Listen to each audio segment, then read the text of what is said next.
Shalom Bapak Ibu Saudara yang dikasihi Tuhan, sungguh senang kita diberi waktu bersama pada hari ini untuk bersatu hati merenungkan firman Tuhan. Marilah kita memohon hikmat-Nya agar apa yang akan kita renungkan dapat memaknai hari kita nanti dengan pengertian dan tindakan yang didasarkan dari semangat ajaran Tuhan saja. Mari kita berdoa. Tuhan Yesus, dengan penuh syukur kami datang ke hadirat-Mu ya Tuhan, untuk berterima kasih atas setiap anugerah-Mu yang hadir di dalam hidup kami. Dengan kerendahan hati pula kami memohon hikmat-Mu untuk kami dapat merenungkan pengajaran-pengajaran-Mu dan juga dapat dengan setia melakukannya dalam setiap waktu kami. Terima kasih Tuhan. Biarlah kami dapat melakukannya dengan setia sebagai ungkapan syukur kami. Terima kasih Tuhan. Dalam nama Tuhan Yesus Kristus kami berdoa. Amin. Bacaan leksionari kita pada hari ini diambil dari 1 Timotius 4 ayat 6 sampai 16. Saya akan bacakan dari TB2. Dengan selalu mengingatkan hal-hal itu kepada saudara-saudara kita, engkau akan menjadi seorang pelayan Kristus Yesus yang baik, terdidik dalam pokok-pokok iman dan dalam ajaran sehat yang telah kau ikuti selama ini. Namun, jauhilah cerita-cerita tahayul nenek-nenek tua. Latihlah dirimu untuk menjadi saleh. Latihan jasmani terbatas gunanya, tetapi kesalehan itu berguna dalam segala hal, karena mengandung janji, baik untuk hidup ini maupun untuk hidup yang akan datang. Perkataan ini benar dan patut diterima sepenuhnya. Itulah sebabnya kita berjerih payah dan berjuang, karena kita menaruh pengharapan kita kepada Allah yang hidup, Juru Selamat semua manusia, terutama mereka yang percaya. Beritakanlah dan ajarkanlah semuanya itu. Janganlah seorang pun menganggap engkau rendah karena engkau muda. Jadilah teladan bagi orang-orang percaya dalam perkataanmu, dalam tingkah lakumu, dalam kasihmu, dalam kesetiaanmu, dan dalam kemurnianmu. Sementara itu, sampai aku datang, bertekunlah dalam membaca kitab suci, membangun, dan mengajar. Jangan lalai dalam mempergunakan karunia yang ada padamu, yang telah diberikan kepadamu melalui nubuat dan dengan penumpangan tangan sidang penantua. Perhatikanlah semuanya itu, hiduplah di dalamnya supaya kemajuanmu nyata kepada semua orang. Awasilah dirimu sendiri dan ajaranmu. Bertekunlah dalam semuanya itu, karena dengan berbuat demikian, engkau akan menyelamatkan dirimu dan semua orang yang mendengar engkau. Bapak Ibu Saudara yang dikasihi Tuhan, perikop ini berisi tentang instruksi Rasul Paulus kepada Timotius yang pada saat itu merupakan murid yang sedang dimentorinya. Inti dari instruksi tersebut adalah supaya Timotius memegang teguh dan fokus pada ajaran yang sehat, yakni yang diajarkan oleh Kristus dan mewujudkannya dalam kesalehan. Dalam konteks ini, kesalehan berarti ibadah, moral, dan tindakan yang betul-betul taat dan setia pada ajaran Kristus. Sebab, seperti yang sudah kita ketahui, bahwa sebelum Kristus lahir pun, telah ada bermacam-macam kepercayaan, ajaran-ajaran, legenda, mitos maupun tahayul yang menyebar dan mengakar di tengah masyarakat saat itu. Contoh tadi sudah disebut di ayat 7. Nah, hal ini dipandang oleh Rasul Paulus sebagai hal yang bisa mengalihkan perhatian para umat, bahkan di perikop sebelumnya, masih di ayat sebelumnya, itu di ayat 1, bahkan dikatakan bisa murtad dari ajaran Tuhan. Nah, saya berpendapat bahwa hal tersebut masih relevan dengan kondisi saat ini. dalam situasi dunia yang tidak menentu dan serba susah, khususnya negara kita, baik itu situasi ekonomi, kebijakan politik, kemudian keamanan, dan lain sebagainya, banyak orang gelisah. Bahkan ada yang dengan sinis memelesetkan slogan Indonesia Emas menjadi Indonesia Cemas. Banyak yang gelisah dan mulai cari-cari info, ingin tahu, ingin antisipasi tentang bagaimana prospek masa depan, kira-kira seperti apa. Sementara itu, di luar sana bertebaran prediksi-prediksi, ramalan-ramalan, atau pengajaran-pengajaran yang seolah menawarkan jawaban cepat terhadap kegelisahan kita itu. Baru minggu lalu, seorang rekan senior melontarkan pertanyaan, bagaimana kita mesti bersikap terhadap ramalan-ramalan atau bahkan klaim-klaim penglihatan yang saat ini beredar dengan marak. Saya pun sempat tertegun ketika saya mendapat bacaan leksionari ini yang menurut saya sangat berkaitan dengan pertanyaan tadi, serta membuat saya kembali merenungkan tentang ajaran Tuhan. Bapak, Ibu, Saudara, sebenarnya saya sudah menentukan sikap sejak saya memutuskan untuk mengikut Tuhan Yesus dan merenungkan ajarannya. Dan saya mengajak Bapak, Ibu, Saudara untuk merenungkannya juga bersama-sama untuk menentukan sikap iman Bapak, Ibu, Saudara bersama-sama dengan saya.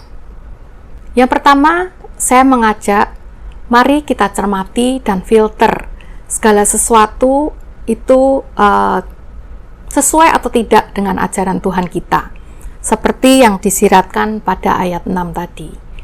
Sebagai contoh, saya juga lahir dan tumbuh besar di lingkungan dengan campuran kepercayaan masyarakat. Ada kejawen, ada kepercayaan dalam budaya Tionghoa, ada juga mitos-mitos atau legenda yang beredar di lingkungan masyarakat sekitar saya, yang saya tidak tahu sebenarnya asalnya itu aslinya dari mana. Nah, salah satu contoh kepercayaan, sesepuh keluarga kami itu termasuk orang tua kami mengajarkan kalau habis pergi ke rumah duka itu tidak boleh mampir-mampir ke rumah orang lain, harus langsung pulang supaya tidak membawa kemalangan atau kesialan bagi pemilik rumah tersebut. Juga harus segera basuh kaki, tangan, muka, ganti baju supaya kemalangan juga tidak menempel atau menimpa keluarga sendiri. Nah, waktu kecil saya menerima saja, tetapi ketika besar saya mulai bingung. Kok tidak cocok dengan pemahaman di Alkitab yang notabene juga dipercayai para sesepuh kami sendiri. Nah, di Alkitab saya menyadari bahwa kematian jasmani itu bukan suatu kesialan atau kemalangan, tetapi proses wajar bagi semua orang percaya untuk menyeberang ke kehidupan baru bersama Tuhan Sang Penyayang, yang justru membebaskan kita dari segala kemalangan duniawi. Bahkan Rasul Paulus mengatakan, mati adalah keuntungan. Sehingga saya tidak teruskan pemahaman turun-temurun tadi kepada anak-anak saya. Saya hanya katakan bahwa kebiasaan cuci tangan, basuh, dan ganti baju setelah pulang dari rumah duka hanya untuk tujuan higienis saja. Karena dari tempat umum atau kerumunan yang kita tidak tahu ada yang sakit atau tidak, apakah ada virus kuman yang menempel, seperti halnya kalau kita habis pergi dari rumah sakit atau klinik, ya seperti kebiasaan sejak pandemi. Kami juga tidak mampir ke tempat orang jika kami mengetahui orang tersebut masih meyakini atau menjalani kebiasaan tadi untuk menghormati orang tersebut. Namun ketika ada teman yang ajak mampir dulu meskipun tahu bahwa kita dari rumah duka, ya kami akan mampir jika memang sedang longgar waktunya. Lalu yang kedua, bila kita mengamati di Alkitab, semua nubuat dan penglihatan yang asalnya dari Tuhan itu pasti terjadi dan tidak pernah meleset. karena memang sebagai pernyataan akan rencana Tuhan. Sedangkan ramalan atau prediksi dari orang itu bisa meleset. Itu salah satu perbedaan yang saya sadari. Contoh nubuat yaitu tentang kelahiran Tuhan Yesus. Jauh sebelum ia lahir, telah dinubuatkan akan kehadiran Mesias atau Juru Selamat, dikandung oleh perempuan muda, dilahirkan di kota kecil Bethlehem, padahal kedua orang tuanya itu dari Nazaret loh.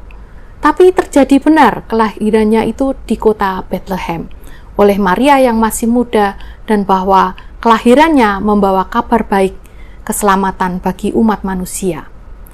Poin penting yang membedakannya lagi adalah bahwa nubuat dan penglihatan yang dari Tuhan berfokus atau menitik beratkan pada hal menasihati, menghibur, dan membangun iman, bukan menakuti. Ini bisa kita baca di 1 Korintus 14. Yang ketiga, mari jaga hati kita merasa cukup dengan perkataan dan janji Tuhan, sehingga kekhawatiran akan masa depan tidak menguasai diri kita. Bapak Ibu Saudara, saya pernah ada teman yang keluarganya memiliki penasihat spiritual untuk bisnis keluarga. Dia bercerita bahwa dia tidak boleh punya usaha yang berkaitan dengan jahit-menjahit atau pegang gunting, karena ibaratnya akan memotong rezeki suami. Dia bercerita ada syarat-syarat dan pantangan-pantangan yang harus diikuti, dan memang keluarganya sangat sukses konon mengikuti arahan-arahan penasihat tersebut. Tapi tidak sedikit loh orang Kristen yang tergiur mencari penasihat serupa untuk memastikan masa depannya. Bapak, Ibu, Saudara, saya mengumpamakan hal ini dengan makanan. Ketika makanan yang kita makan sehari-hari dirasa masih kurang mencukupi nutrisi yang dibutuhkan tubuh, maka orang perlu konsumsi tambahan yang disebut suplemen makanan, yaitu vitamin, multivitamin, mineral, serat, dan lain-lain dalam berbagai macam bentuk juga, serbuk, kapsul, tablet, minuman, dan sebagainya. Demikian juga halnya dengan iman. Kalau kita masih mencari jawaban-jawaban atau dalam tanda kutip suplemen-suplemen di luar Tuhan, berarti kita sebenarnya belum merasa cukup yakin dengan perkataan dan janji Tuhan kita, sehingga masih sangat khawatir akan hari depan. Kalau kita sudah menyatakan percaya ikut Tuhan Yesus, artinya kita mesti percaya juga akan perkataan dan janjinya. Kita percaya masa depan ada di tangannya. Kita tinggal fokus melatih diri untuk kesalehan yang didasari ajaran Kristus. Kita belajar, kita bekerja, berpikir, dan bertindak sesuai ajarannya. Karena ayat 8 tadi dikatakan, kesalehan itu berguna dalam segala hal, baik untuk hidup ini maupun hidup yang akan datang. Artinya, kita yakin kesetiaan akan ajaran Tuhanlah yang membangun masa depan kita. Kita tidak perlu suplemen-suplemen lain yang tidak membangun iman kita dan iman keluarga kita. Mari Bapak Ibu Saudara, kita teguh dan yakin akan perkataan Tuhan, bahwa kasih karunia-Nya cukup bagi kita, dan kuasa-Nya bekerja dalam setiap kelemahan kita, sehingga kita hanya perlu fokus pada ajaran dan janji Tuhan, seperti nasihat Rasul Paulus pada Timotius di 1 Timotius 4 ayat 15-16. Perhatikanlah semuanya itu, hiduplah di dalamnya, supaya kemajuanmu nyata kepada semua orang. Awasilah dirimu sendiri dan ajaranmu. Bertekunlah dalam semuanya itu, karena dengan berbuat demikian, engkau akan menyelamatkan dirimu dan semua orang yang mendengar engkau. Mari kita berdoa. Tuhan Yesus, terima kasih hari ini kami boleh diingatkan lagi untuk setia dan berpegang teguh pada perkataan, ajaran, dan janji Tuhan.